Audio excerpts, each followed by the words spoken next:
کسی زمانے میں ایک بادشاہ نے ایک قیدی کو کسی وجہ سے پھانسی کا حکم دیا، اور جب قید خانے میں قیدی کو لایا گیا تو اس سے مرنے سے پہلے آخری خواہش پوچھی گئی۔ قیدی نے کہا، میں کیونکہ ایک اچھے گھرانے سے ہوں، لہٰذا مجھے اعلیٰ نسلی گھوڑوں سے پھانسی لگایا جائے۔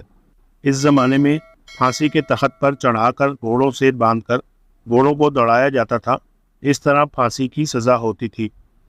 خیر، گھوڑوں کو لایا گیا تو قیدی بول اٹھا، ان میں ایک تو نسلی ہے پر ایک نسلی نہیں ہے، لہٰذا میری آخری خواہش مکمل نہیں ہوئی۔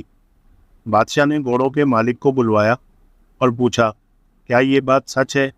گھوڑوں کے مالک نے جواب دیا، جی ہاں، ایک بالکل اصل نسل کا ہے لیکن دوسرے میں گدھے کا ملاپ شامل ہے۔ بادشاہ نے حیران ہو کر قیدی سے پوچھا، تمہیں کیسے یہ بات پتہ چلی کہ ایک گھوڑا نسلی ہے اور ایک نسلی نہیں؟ قیدی نے کہا، جو نسلی ہے وہ بڑے آرام سے کھڑا تھا، جبکہ جو ملاپ گدھے کا ہے وہ گدھے کی طرح کبھی ادھر ٹانگ مار کر، کبھی منہ پھیر کر، اور کبھی اچھل کر، کبھی بیٹھ کر، جس سے مجھے علم ہوا۔ بادشاہ قیدی کی دانائی اور سوچ سے بڑا متاثر ہوا اور قیدی کی پھانسی منسوخ کر کے اپنے وزیر سے کہا، اس کی ایک روٹی میں اضافہ کر دیا جائے۔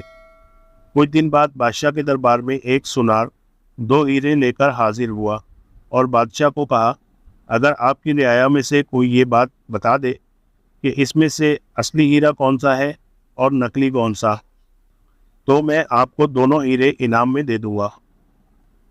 بہت سے لوگوں سے پوچھا مگر کوئی مکمل جانچ نہ کر سکا۔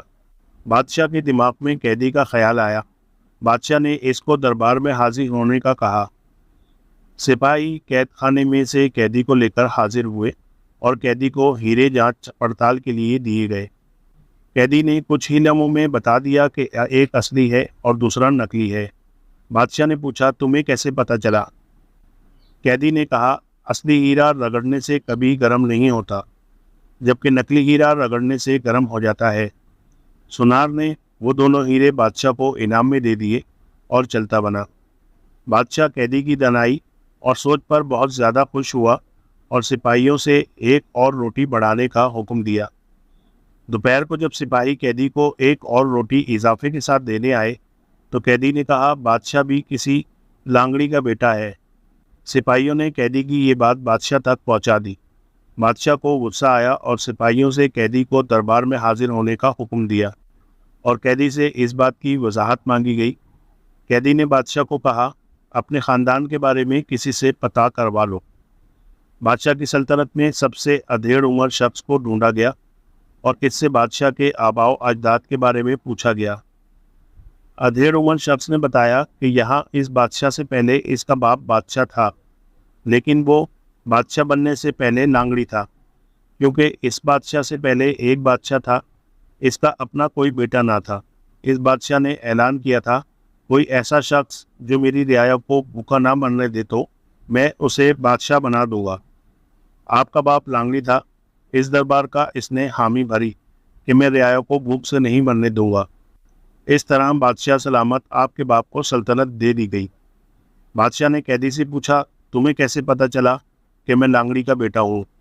قیدی نے کہا، میں جتنی حکمت اور دانائی کی باتیں تمہیں بتاتا، تم بجائے مجھے آزادی دینے یا ہیرے جواہرات دینے کے بجائے میری روٹی میں اضافہ کر دیتے تھے۔ اگر تمہاری جگہ پر کوئی خاندانی شخص ہوتا، وہ مجھے ضرور کوئی ہیرے جواہرات دیتا یا پھر مجھے قید خانے سے رہا کرتا۔